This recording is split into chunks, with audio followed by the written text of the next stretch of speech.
Hello everyone, and welcome to a new episode of Who Dey Lounge. I'm your host, Cincinnati France. In today's episode, I'm going to talk about what a possible new ownership of the Cincinnati Bengals could look like, and why it's important for us as fans in a city to start thinking about that now. But first, Marie! What? Babe, can you go get me some more Cubanisto? I don't have any more Cubanisto, please. Pardon? Mais ça va pas ou quoi? Mais va le chercher ton cubanisto. Et lui, non? Il est fou, j'y crois pas. Merde.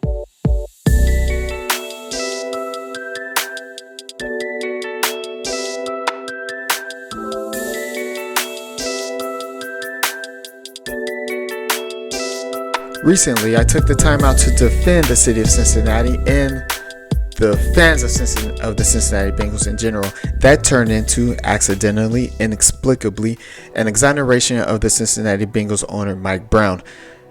That was not my intention. I was in my feelings, like I said during the video. This time, however, I'm taking a different approach. I'm back to where pretty much the rest of the world is. That is not defending Mike Brown. Except now I've decided to think about something a little bit different, something that I haven't heard a lot of people talk about, which is what a new ownership group in Cincinnati would look like. Now, we, as Bengals fans in the city of Cincinnati, we are facing an existential threat that can only be compared to the existential threat facing the MCU or Marvel comic universe, which is Thanos. Thanos, the big alien dude, lording over an unsuspecting universe, which is the MCU, Marvel comic universe. Except in the MCU, in the Marvel comic universe, the group of heroes had 10 years to come up with an idea, to discover each other, to assemble, and to come up with an idea of how to defeat this Titan menace. We, as Bengals fans, as the city of Cincinnati, we only have 6 years to figure out how we're going to stave off our version of the snap. Now, before we begin, spoiler alert. If you have not seen the Avengers films, A, where the heck have you been? 2, I'm going to talk about important details that happened throughout the Infinity Saga. D, if you do decide to back out now, make sure you save this somewhere so you can come back to it. Now, for those of you who do not know, Thanos is pretty much an alien, and he's looking to gather these, what the MCU calls Infinity Stones. He wants to destroy half of the universe's living population so that the rest of the universe can survive. He will accomplish this once he has all 6 Infinity Stones, and he will put it in a glove called the Infinity Gauntlet, and he will place each stone into that Infinity Gauntlet. And then once he has all of that together, all he has to do is snap his fingers, and half of the universe's living population will cease to exist. And that way, the other half, the surviving half, will go on and flourish and continue to live. He wasn't exactly wrong in his thinking, but that's a different story for another day. In this analogy, the aforementioned snap represents the Bengals leaving the city of Cincinnati. I, Cincinnati France, am in search of a team, a group of superheroes to bring together to prevent this snap from happening. That's why in this scenario, I'm comparing myself to Nick Fury. In the Infinity Saga, however, spoiler alert, our superheroes were unable to stave off this snap, but no worries, they were able to master time travel, to go back into time, to preempt the snap from ever happening in the first place. And it's it's complicated. I usually don't like movies that deal with time travel, but it works. Trust me, it works. Now, my goals are as follows. 1, keep the Bengals in the city of Cincinnati by preventing our snap from ever happening in the first place. B, to wrest away the Infinity Gauntlet, the gems with the glove, to wrest that away from our Thanos. In this scenario, the Infinity Gauntlet is the Cincinnati Bengals franchise, and Thanos is Mike Brown.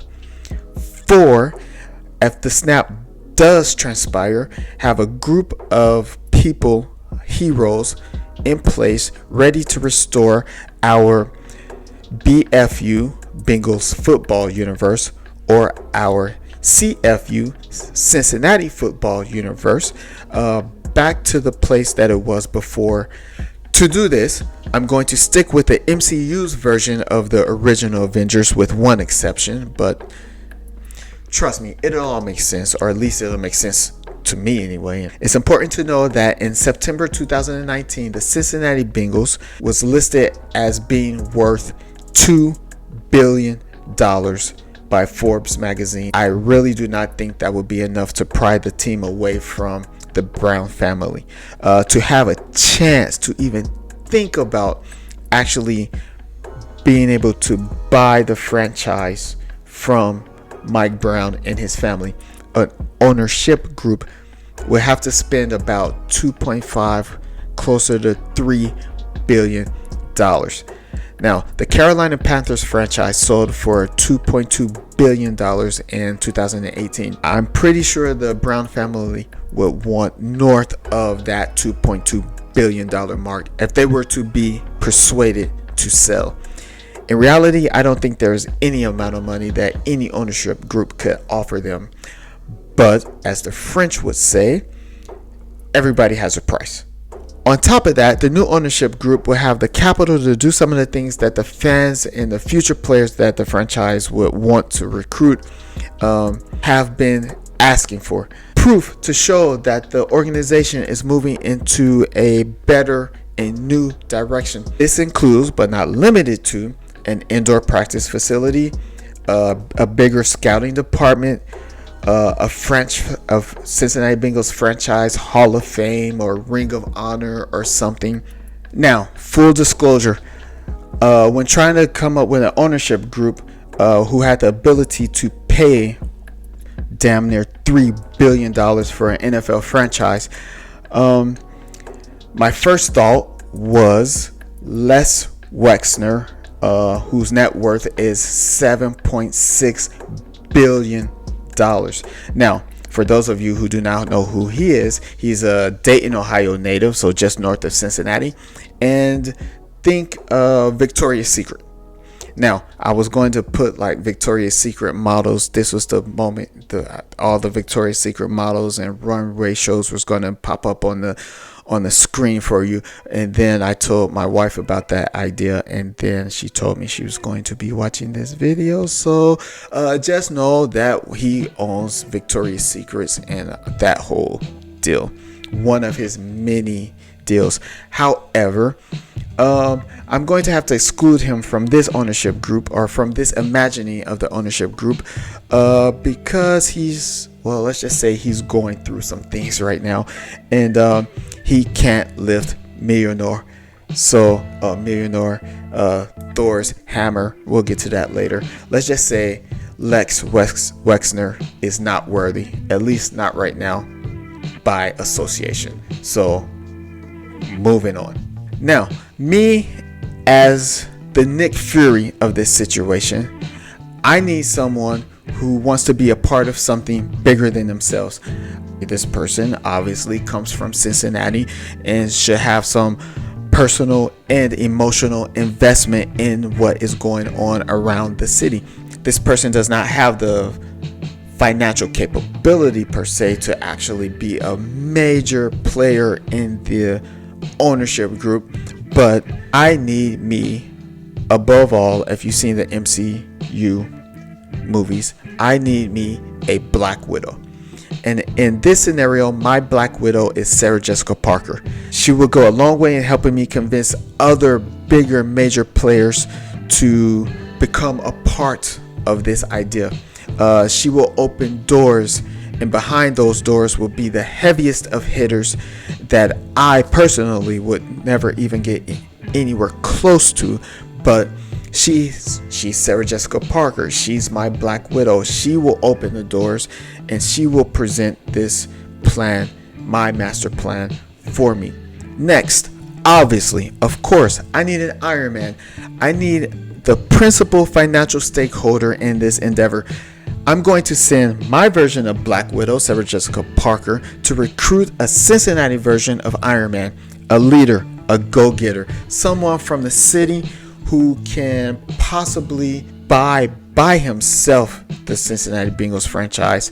But I don't even think he has a major interest in football or the NFL or owning an NFL franchise. So my Black Widow, Sarah Jessica Parker, is going to help me convince him that it is also in his best interest to join my financial group or my group of superheroes. This Iron Man is going to be Steven Spielberg. Now, Mr. Spielberg's net worth is listed at $3.6 billion. So yeah, he could probably buy the Cincinnati Bengals outright if he chose to.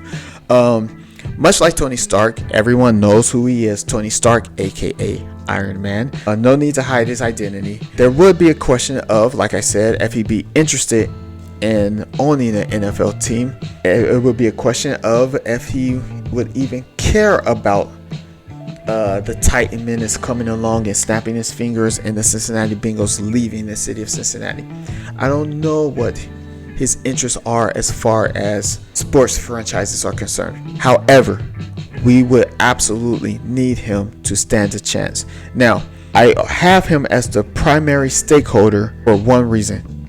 He has more money than another character that I'm going to introduce later who is not from Cincinnati, and I want this group to be principally funded by people from Cincinnati. Now, another added value that comes with Steven Spielberg being the owner of the Cincinnati Bengals, or a co-owner of the Cincinnati Bengals, is that he could use his marketing genius and creative imagination to promote the team off the field, just with the presentation of the team, just making the team look cool, making the city look cool, making it a more attractive place for free agents and people outside of Cincinnati to come into Cincinnati, invest in Cincinnati, invest in the team, attract free agents. It would just be a certain cool factor having Steven Spielberg as the head of a financial group that came in and offered to buy the Cincinnati Bengals for the purpose of keeping them in Cincinnati.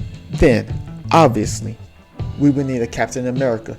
Not necessarily because of his wealth, because he's filthy rich or something like that, but because he is someone that fans can easily get behind. A beautiful face of Cincinnati who inspires us to be better than we are. We need someone we can look at and go, wow, this person, a beautiful example from Cincinnati. We need a Captain America. We need George Clooney. Yeah, we need George Clooney. What else? A face from Cincinnati to be sold to the rest of the world. Another face, in addition to Steven Spielberg, but just another face, another Hollywood face to be sold to add credibility to this group. He will represent the city of Cincinnati. He would be part owner of the Cincinnati Bengals, and he would promote the city of Cincinnati. George Clooney loves the city of Cincinnati. He often speaks about how growing up in Cincinnati affects the way he views many of his cinematic projects. He directed a film, The Ides of March, that was directed here or in the city of Cincinnati. Much in the same way as Steve Rogers, aka Captain America, has Sam Wilson, aka Falcon, and Bucky Barnes, aka Winter Soldier, George Clooney has Matt Damon and Ben Affleck. And so you bring those three as a part of a ownership group, George Clooney being from Cincinnati, all of a sudden we have even more star power. Also, I'm going to need a Black Panther. After all, he's my son's favorite MCU character. He has the ability and the financial capacity to be a major player in the acquisition of an NFL franchise. This person I've chose to portray the Black Panther in his ownership group has the added value of actually being someone who has expressed the interest, the desire of being an NFL owner. Many occasions, he's expressed his desire to be an owner of an NFL team. And that person, my Black Panther, is Sean P. Diddy Puff Daddy Combs. Now, his net worth is publicly listed at $855 million. Now, he's very motivated to be an NFL owner. After barely missing out on the opportunity to purchase the Carolina Panthers in 2018, he says that his net worth is at $1 billion. Now, I'm going to say he says his net worth is at $1 billion. I'm going to believe his net worth is $1 billion. The capital that he would provide, of course, could go a long way in making sure that Thanos Brown does not succeed with his potential snap or taking away the Cincinnati Bengals franchise from the city.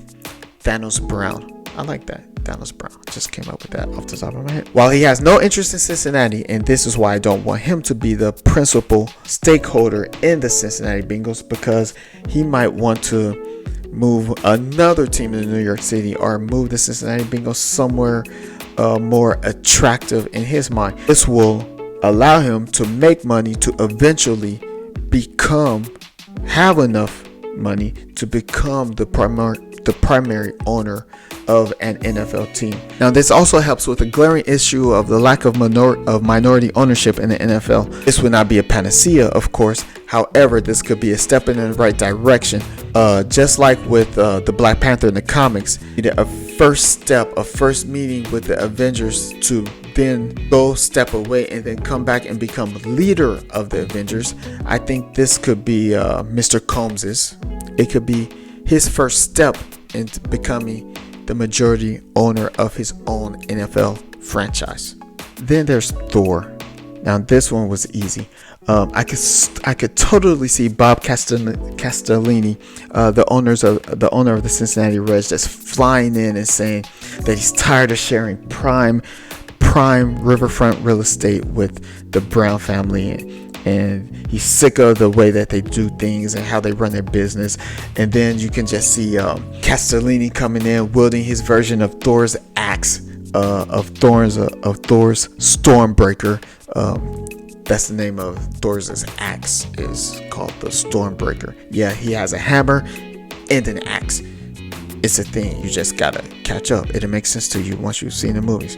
As I was saying, I could totally see Castellini just swinging his axe, or whatever his baseball equivalent of his axe is, Stormbreaker, whatever the baseball equivalent of that would be, causing everyone to say, "What did you do?"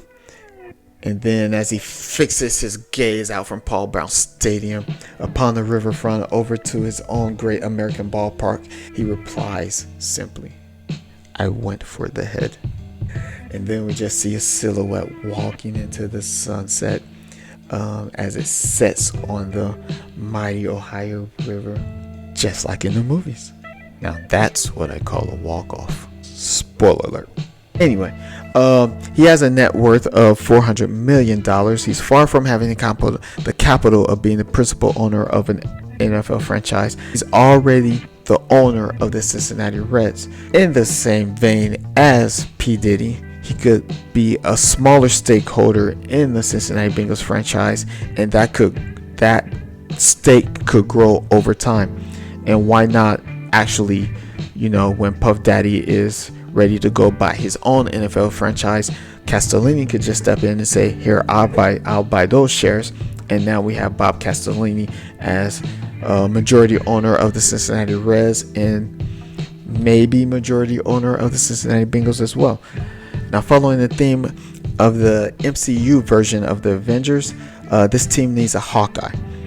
But I'm not going with the Hawkeye, the bow and arrow Hawkeye. I'm going with the Ronin version of Hawkeye, the ruthless assassin version, the person who has never had to actually deal with Thanos, or in this case Thanos Brown, face to face, but he knows of him. He knows what an existential threat he is to the CFU, Cincinnati football universe. Therefore, he has no problems with teaming up with the rest of the world, or in this case, with the rest of his city, to protect the city and the people he cares about.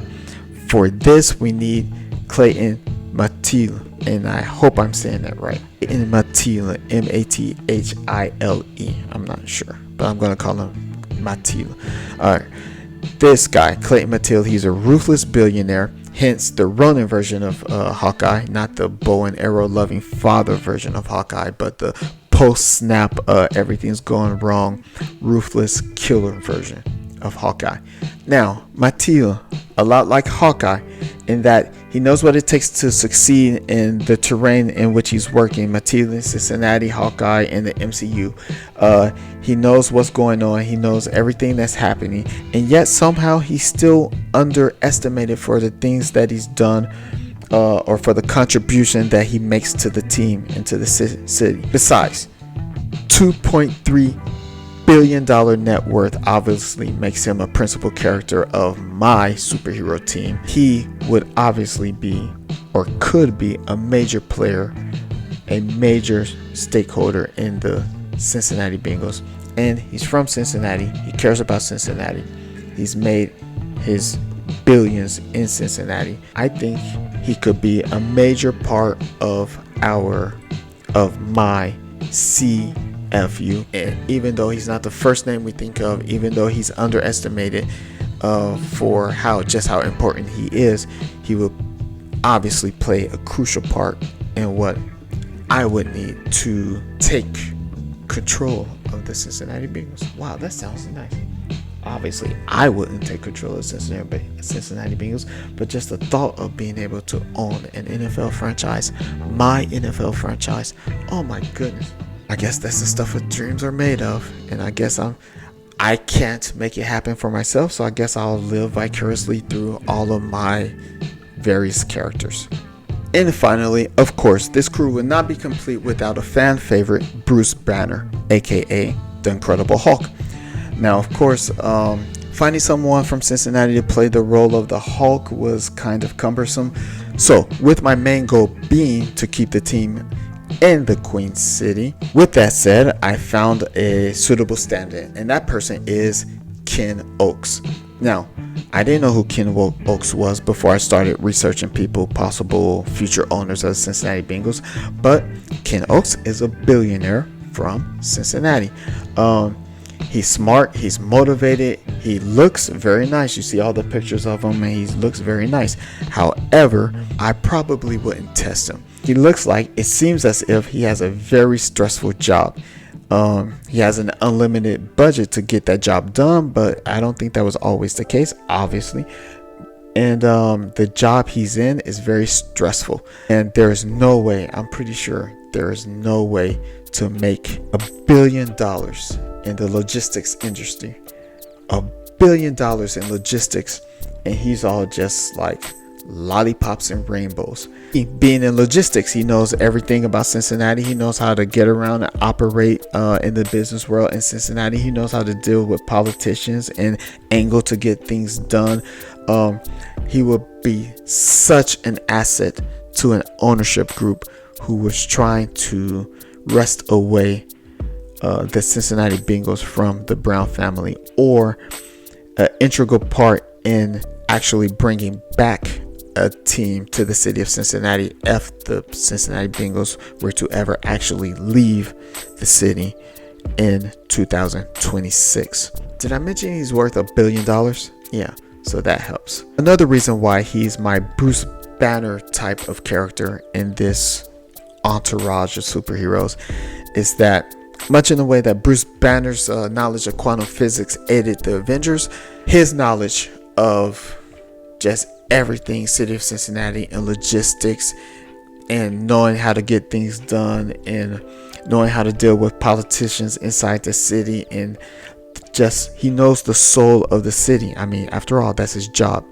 So to conclude, it appears, especially with everything going on this week in the media, with Joe Burrow, is he going to get drafted by the Cincinnati Bengals or is he not? That false narrative of just the Cincinnati Bengals being the worst thing since unsliced bread is not going away anytime soon. As a matter of fact, it only seems to be getting worse as the draft approaches. Right now, the public confidence in the way the Brown family runs the organization is very, very low. There's very little chance that the community, the city of Cincinnati, will actually vote to pay more taxes to be able to keep the team in town the way things are looking right now here in 2020. Maybe something to change between now and 2026, but there are a lot of people who still regret the public funds that went into the Paul Brown Stadium this time. People still are mad about that, even though the Bengals have had a bunch of success, a bunch of winning seasons since the building of Paul Brown Stadium. There's still people out there in the city of Cincinnati just saying, no, we should have just let the team leave. And now with the team being bad again, there's even more people popping up, and there's even more people, national media outside of Cincinnati, saying how awful the Bengals organization is, how awful the Cincinnati Bengals ownership group is. And so the people aren't going to vote to spend more tax money to keep the Bengals in town. Therefore, a snap is on its way. So we, I, Nick, Cincy to France Fury, have to do what I can to prevent the snap from happening in the first place, or to undo it after it happens. With all the group of characters I named and I listed for my super team, my super ownership group, there's a total net worth of $7 billion. So me, Cincy Fury, Sarah Jessica Parker as my Black Widow, Steven Spielberg as my Iron Man, George Clooney, Matt Damon, Ben Affleck as my Captain America, Falcon, and Winter Soldier, respectively, Bob Castellini as my Thor, Sean P. Diddy Combs as my Black Panther, Clayton Matilda as my Hawkeye / Ronin, and finally Ken Oaks as my Bruce Banner. We will have more than enough capital and cachet to keep the Bengals in the city of Cincinnati and jettison this unlovable loser moniker which has tarnished us. That's my plan. That's all I got. That's all. And with all that, I will leave you with one thing. Avenginnatians Assemble.